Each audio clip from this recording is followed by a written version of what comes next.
You've already learned the present tense of the first and second conjugations. Now let's move to the imperfect tense. The imperfect tense refers to action in the past that is ongoing. Right? So we could say, I was loving. That would be the imperfect of amo. Or he was walking. So we can use that was connecting verb in the imperfect. Remember, in Latin, we're going to have this all contained within the verb. So I was loving was going to be one word. He was walking is going to be one word.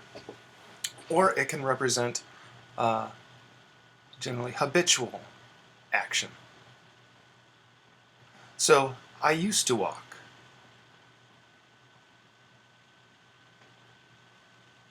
All right, so this ongoing is incomplete. That's what imperfect means. Incomplete, not finished action, or habitual action. I used to walk. I used to love. It's something I did over and over in the past, but I don't anymore.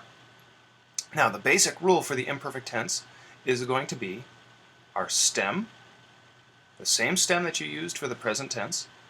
You're going to use an infix, a tense marker of BA, and then an ending. And these endings are going to look very much like you used for the present tense, except instead of O for the first person, we're going to use M. So the endings are going to be M, S for the second person, you, T for the third person, he, she, it, mus, we, tis, second person plural, and nt, they, third person plural.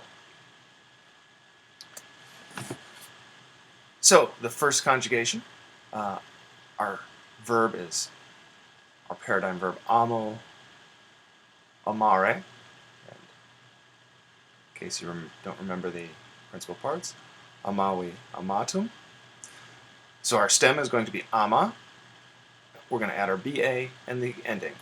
So amabam, there's our stem, tense marker, ending. So I was loving, amabas, stem, tense marker, ending. You were loving, amabat, tense, stem, tense marker, ending. Amabamus, amabatis, amabant. It's pretty straightforward. If you remember this tense marker, you're going to be able to recognize the imperfect right away. The second conjugation looks almost exactly the same, except, as you would guess, the stem's different. Right? Remember, the second conjugation is marked by that E in the stem, habeo, habere. There's our stem. But the endings are exactly the same. Habebam, I used to have. Habebas, you used to have. Habebat. Habebamus, habebatis, habebant. So if you've got the first conjugation, you've got the second conjugation.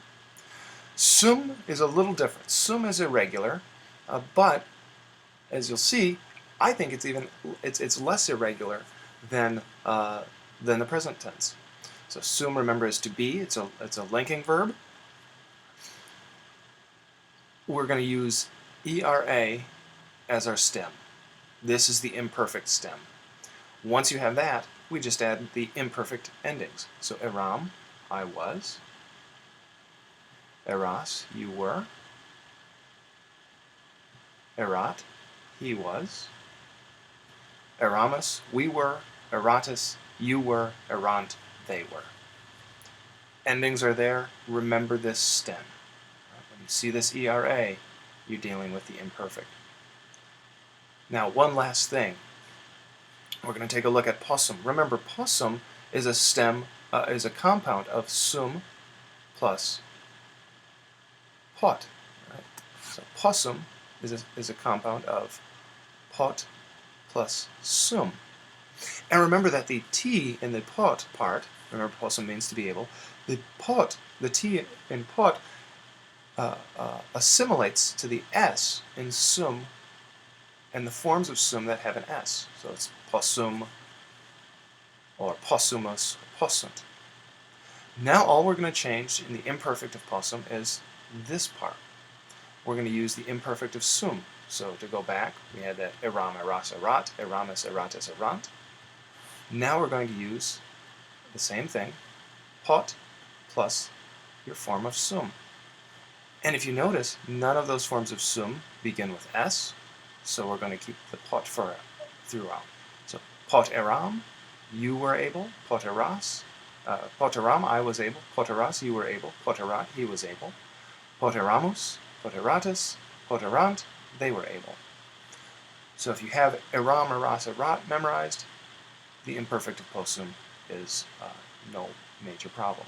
So the things to remember: first, the imperfect represents ongoing past action.